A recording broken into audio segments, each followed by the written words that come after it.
Tengan todos un buen día. Continuando con la serie de videos sobre vías ascendentes y descendentes, en esta ocasión vamos a hablar de las vías autónomas descendentes.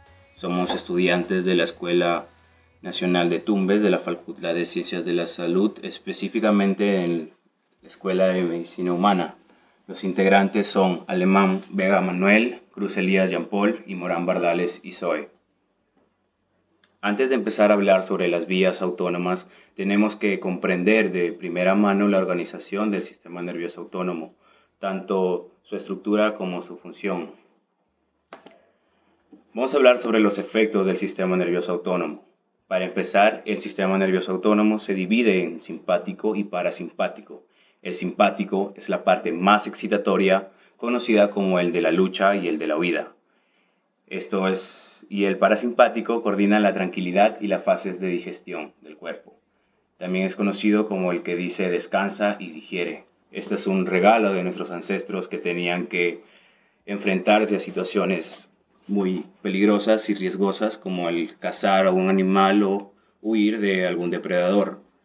Necesitaban este sistema nervioso que active su cuerpo y les dé un mayor rendimiento al momento de ejecutar estas fases, y un sistema nervioso parasimpático que inhiba esta sobreexcitación y nos dé un buen descanso y una correcta digestión.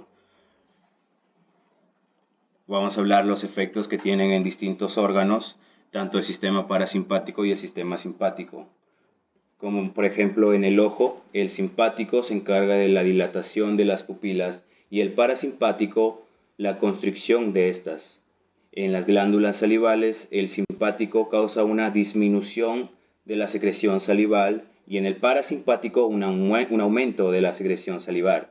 En el corazón, el simpático causa la aceleración de la frecuencia cardíaca y en el parasimpático el lentecimiento de esta misma. En los pulmones se disminuye la secreción bronquial y se da una dilatación de los bronquios para que llegue más oxígeno a la sangre y nos dé un mayor rendimiento. Y en el parasimpático aumenta la secreción bronquial y la constricción de los bronquios. En el tracto gastrointestinal, el simpático causa la disminución de la secreción y de la motilidad, y en el parasimpático causa el aumento de la secreción y de la motilidad. En el páncreas, el simpático causa la disminución de la secreción de la porción exocrina y en el parasimpático el aumento de esta. En la piel, el simpático causa la constricción vascular y la secreción de sudor y la erección pilórica. Y en el parasimpático no tiene efectos claros, pero se puede tomar como la ausencia de los efectos del simpático. Y en los órganos sexuales masculinos se escapa un poco dentro de los márgenes de lucha-huida y de descansa y digiere, que se van a especificar más adelante. Y en estos órganos el simpático causa la eyaculación y el parasimpático la erección. Ahora vamos a hablar de la estructura del sistema nervioso autónomo. El sistema nervioso somatomotor esquelético voluntario se contrapone al sistema nervioso autónomo. Y en el sistema nervioso autónomo diferenciamos por estructuras el simpático y el parasimpático. El simpático tiene su sinapsis principal en los ganglios de la cabeza y también en los mismos órganos, y también en la última porción de la médula, que son los núcleos parasimpáticos de la sacros.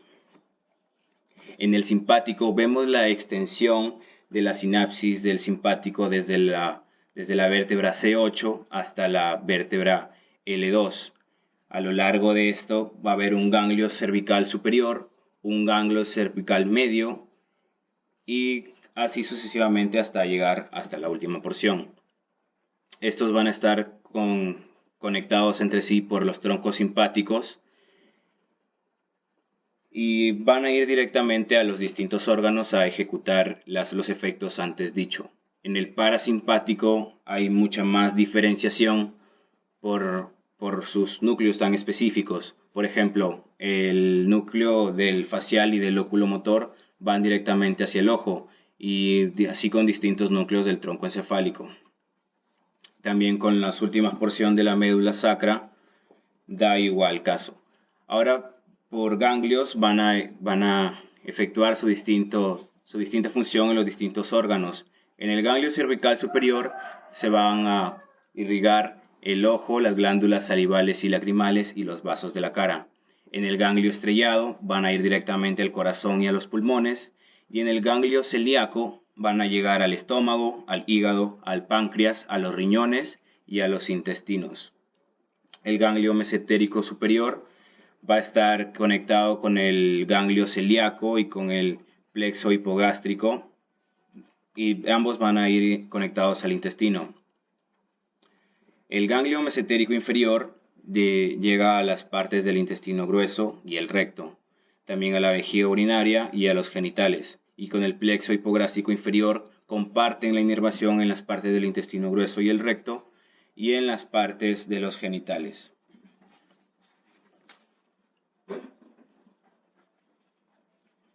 Bien, continuando con la exposición, vamos a hablar de lo que son los efectos del sistema nervioso vegetativo sobre los órganos.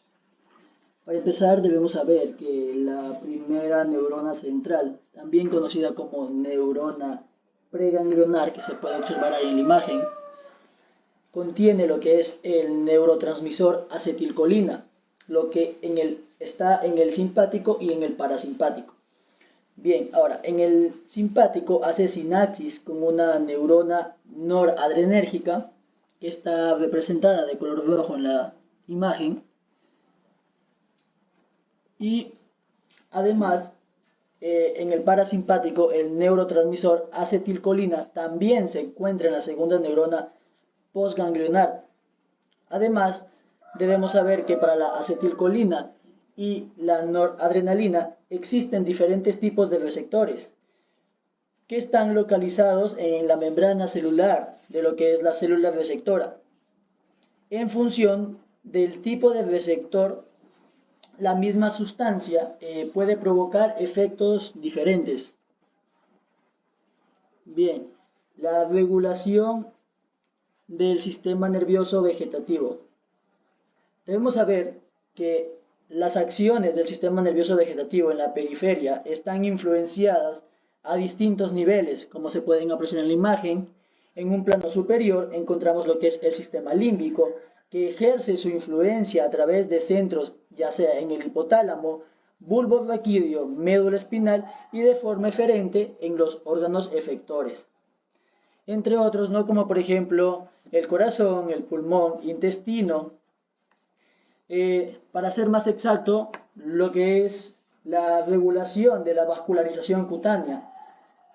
Ahora, cuanto más alto esté situado el centro de regulación superior, será más compleja su influencia sobre el órgano efector, e inversamente existen mecanismos de regulación aferentes desde los órganos efectores hasta lo que es el sistema límbico. Ahora, influencias inhibidoras y excitadoras sobre la neurona simpatoexcitadora en el bulbo raquídeo. Debemos apreciar la siguiente imagen, la cual es un corte transversal del tronco del encéfalo a la altura de lo que es el bulbo. Ahora, ¿qué va a pasar ahí? Va a generar una actividad simpática básica, las vicereferencias preganglionares de la neurona simpática en la médula espinal. Deben ser excitadas por lo que son las neuronas simpatoexcitadoras que se pueden apreciar en la imagen, que están en lo que es el bulbo raquídeo. Además, aquí apreciamos dos imágenes, tanto una A como la B, la A al lado izquierdo y la B al lado derecho. En lo que respecta a la A, se dice, ¿no?, que estas neuronas situadas a ambos lados de la región ventrolateral de lo que es el bulbo raquídeo, y su actividad va a ser inhibir o potenciar numerosos factores. Estas neuronas juegan un papel decisivo en factores como la regulación de la presión sanguínea, ya que si la presión es demasiado alta, el simpático es frenado por aferencias de los presorreceptores. Estas aferencias hacen sinapsis con las segundas neuronas en los núcleos mediales del núcleo del tracto solitario, que además envían nuevos axones hacia las neuronas simpatoexcitadoras. Ahora, si estas neuronas son frenadas, los vasos resistentes de la periferia no se contraen tanto y la presión sanguínea desciende.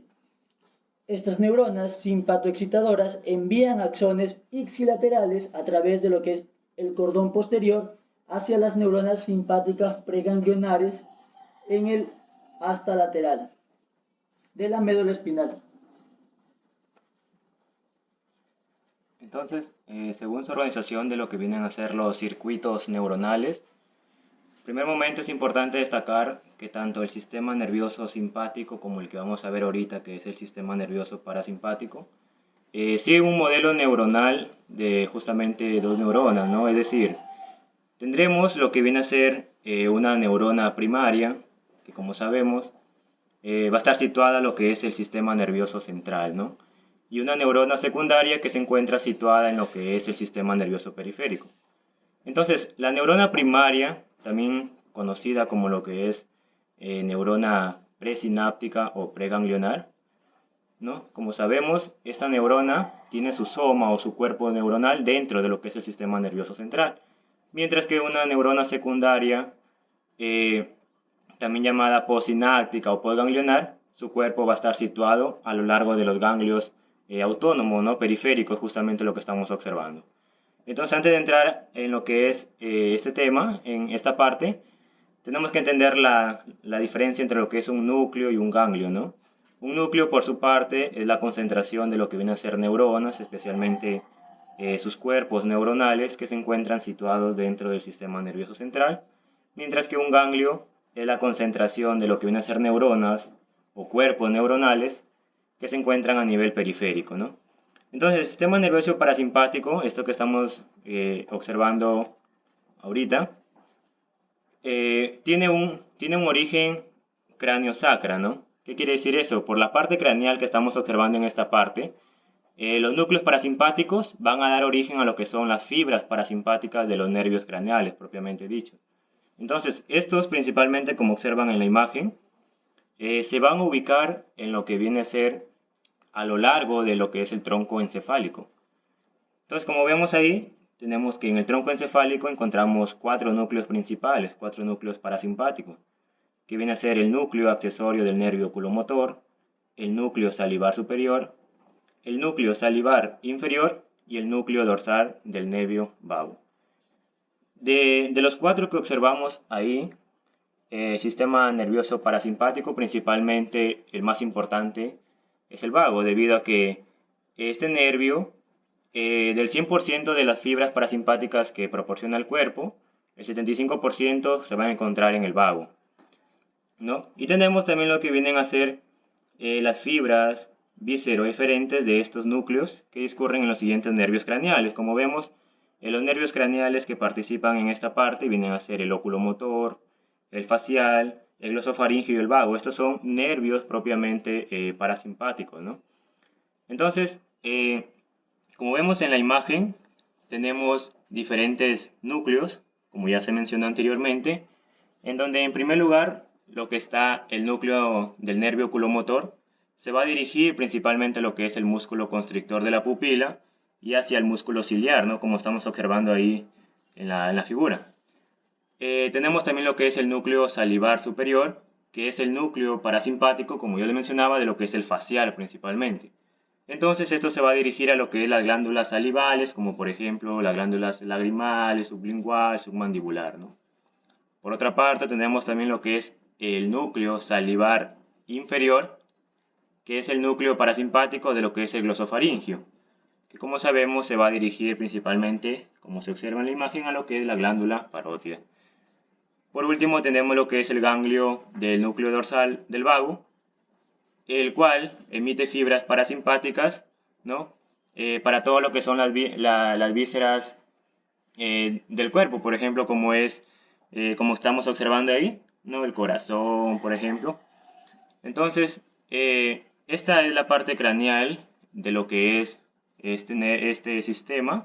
Ahora también tiene una parte sacra que estamos observando en esta parte, en esta imagen, ¿no? Observamos aquí que a nivel de la médula espinal, aproximadamente en lo que es la S2, S3 y S4, encontramos fibras parasimpáticas también preganglionares o presinápticas. Entonces, a través de estos nervios esplánicos que estamos observando en la figura, A través de esos nervios se van a estar distribuyendo a través de lo que es el colon, por ejemplo el colon descendente, el colon sigmoideo, el recto, inclusive el ano. E inclusive lo que viene a ser la vejiga y todos los órganos masculinos y femeninos, ¿no? Esa es la distribución que poseen cada uno de estos. Finalmente aquí encontramos un esquema de lo que es la conducción del fascículo longitudinal dorsal. Entonces el aumento de la secreción de la saliva durante la comida es consecuencia, como sabemos, de la estimulación de lo que son las glándulas salivares por el parasimpático propiamente dicho. Entonces, para poder llevar a cabo una estimulación coordinada de lo que son las diferentes glándulas, los núcleos craneales, principalmente parasimpáticos, necesitan de impulsos excitadores.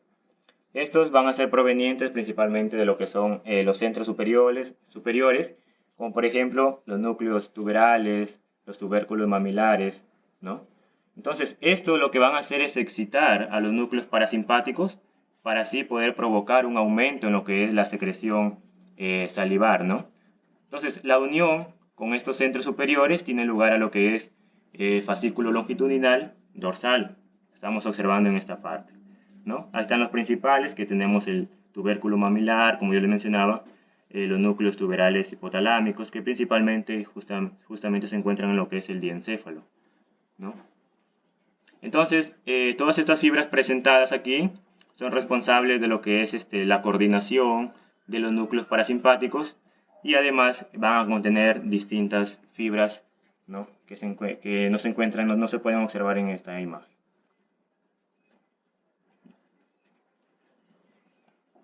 Esto ha sido todo por esta exposición, espero que hayan entendido este tema y si tienen alguna duda no duden en ponerla en los comentarios o sugerir un video próximo sobre algún tema que sea de su interés. Eso ha sido todo de nuestra parte, gracias.